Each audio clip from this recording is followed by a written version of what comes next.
시청자 질문입니다. 50대 중반입니다. 재혼 여성 리뷰 좀 부탁할게요. 저는 서울에서 먹고 살만 합니다만 국결은 조금 자신이 없네요. 30대 돌싱 중반 여성에 대해서 부탁드릴게요. 자, 50대 중반 신랑분들, 이제 거기서 50대 말까지도 해당이 되겠죠. 자, 그분들이 서울이나 어떤 도시에 살고 경제적으로 여유가 있다 그러면은 저는 반드시 미혼 여성을 권합니다. 재혼은 안 하고. 예. 왜냐면은 신랑분이 어느 정도 이제 조금 수준이 된다 그러면은 반드시 대신 신랑분은 자녀를 출산할 생각을 하셔야겠죠. 근데 이제 간혹 가다가 이런 분 있잖아요. 남성분들 왜 옛날 수술을 해서 아기를 못 낳습니다.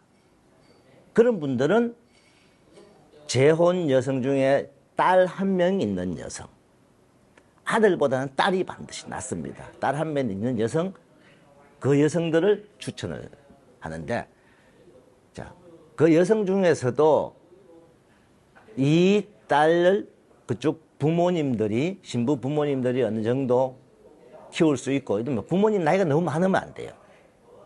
왜냐하면 부모님 나이가 많으면 한국 가서 몇 년 정도 지나가고 부모님들이 키우기 더 힘들지만 한국으로 데리고 가려고 반드시 할 거니까.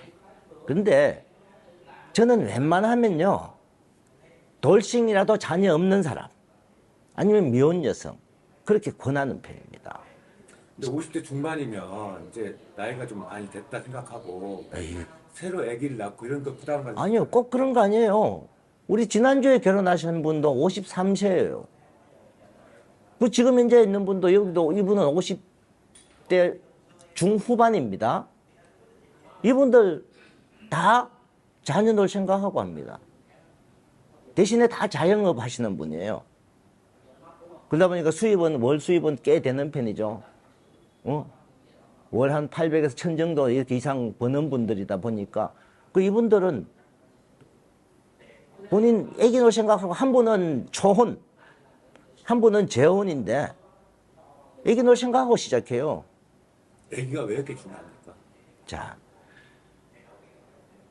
젊었을 때 한국 사람들이 요즘 뭐 젊은 부부들이 만나서 서로 뭐 맞벌이하고 이러다 보니까 출산을 잘 안 하려고 하는 경우 있지만은, 근데 이제 한국 사람들은 남성이든 여성이든, 자, 대부분 여성도 뭐 사무실 제대로 된 직장을 잡고 일하잖아요.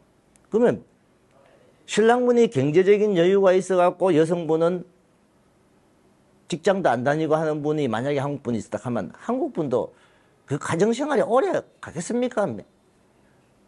애기도 없고 맨날 집에만 있고 놀러 다니고 쇼핑 다녀요? 그러면 하는 일이 한국말 공부하는 까지 좋아요.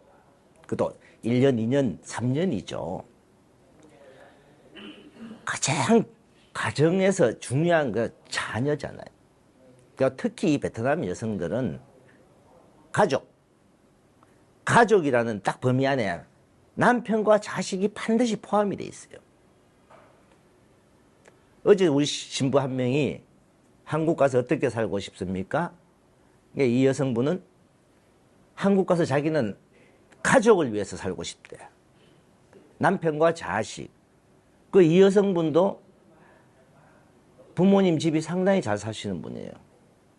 호치민에도 집이 있고 푸콕에도 집이 있고 시골에도 집이 있고 화장품도 소매를 하시는, 이 아가씨도 부모님 일을 도와주면서 인터넷상으로 이제 화장품 판매 막 올리는 이런 일을 주로 해왔고, 그러니까 지금 이 여성들도 부모님들이 잘 사는 부모인데도 한국으로 시집을 간단 말이에요. 그런데 이 여성들은 한국의 생각에서, 저는 어제 돈 벌러 가는 전혀 그건 아니에요. 여기서 부모들 돈 잘 벌고 있고 한데 왜 그럼 돈 벌러 한국 갑니까? 한국으로 가는 목적은 진짜 괜찮은 신랑 받아서 여유 있는 생활에 한국에서 살고 싶은. 그 아가씨 첫 마디가 자기는 남편과 자식, 가족을 위해서 어떤 행복한 생활을 하면서 살고 싶다. 그래서 가족이라면 반드시 자식이 있잖아요. 그러니까 돌싱이라도 자녀가 없을 경우에도 반드시 자녀를 낳을 생각이에요. 그렇죠. 날 생각을 하는 거죠. 근데 만약에 남성분들도 재혼이다 보면은 뭐 사실 과거에 우리 한국에서 이제 수술을 많이 했잖아요. 예? 그런 분들은 아들 있는 사람보다는 딸 있는 미혼 여성, 돌싱, 딸 있는 이혼 여정도 만나고, 딸도 실질적으로 30대 초중반 여성들 딸 만나봤자요, 8살에서 11, 2살 사이입니다, 딸들이. 그러면서 몇 년 정도 지나다 보면, 자, 한국에 데리고 와서 양육할 생각, 한국에서 공부시킬 생각 하시고, 그래서 그런 부분까지 계획을 다 생각을 하시고 해야 돼요. 신부 쪽에서는 괜찮아요. 우리 아버지가 우리 어머니가 키우면 돼요. 근데 사람이라는 게 그렇습니까? 한국 가서 살아보니까 자기가 살다 보니까 한국이 더 좋잖아요. 그 좋은 환경에 자기 딸도 여기 와서 키우고 싶을 거 아니에요. 그때 대해서 막 분란이 일어나고 하면 안 되잖아요. 그러니까 처음부터 그 생각을 하시고 신부를 만나야 된다. 그리고 이제 30대 여성들을 신부를 만나려고 하면은 신부도 30대들은 평균 학력이 좀 떨어집니다. 그래도 그 중에서 조금 학력 좀 있는 사람을 만나는 게 좋다는 거죠. 왜냐하면 학력이 낮은 사람일수록요, 베트남 여성들 누구나 말하는 돈 하는 거 있잖아요. 그게 심합니다. 왜냐하면 어릴 때 학교 그만두고 어릴 때부터 돈을 벌기 시작해버렸잖아요. 한국 가서도 반드시 바로 돈 벌려고 막 하는 경향이 있습니다. 학력도 좀 있고 좀 그런 신부들일수록 조금 생각을 깊이 하는 게 있죠. 그래서 학력이 가장 중요하다 하는 거고, 그 다음에 신부 인성, 진짜 마음이 너그러운 여성, 우리가 말하는 현명하고 마음 너그럽고 이쁘고, 그렇지만은 이제 그분이 30대 중반 여성을 만나려 해도 웬만하면 저는 미혼 또는 자녀 없는 이혼녀를 만나기를 추천하는 거죠. 저희도 반드시 먼저 그렇게 맞선을 봅니다. 30대 신부가 미혼이 많이 없잖아요. 있습니다. 베트남도. 있는데, 롯데로 오나? 아니, 있는데 문제는 저거예요. 얼마나 회사에서 얼마나 확보를 하느냐예요.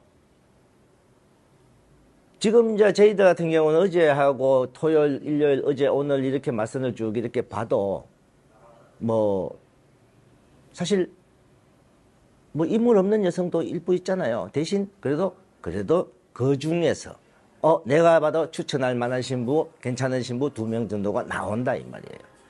한 7, 8명 정도 중에서 골라내고, 그러면 신랑이 30대니까 20살부터 예를 들어 30대 중반까지 신부를 저희한테 된 많은 신부들 중에서 선발해내야 되죠. 그리고 20대 중후반, 30대 초중반 여성들도, 그만한 여성들도 있다. 근데 베트남 여성들 쪽에 그렇게 섭외를 많이 못하는 업체는 없다 그래요.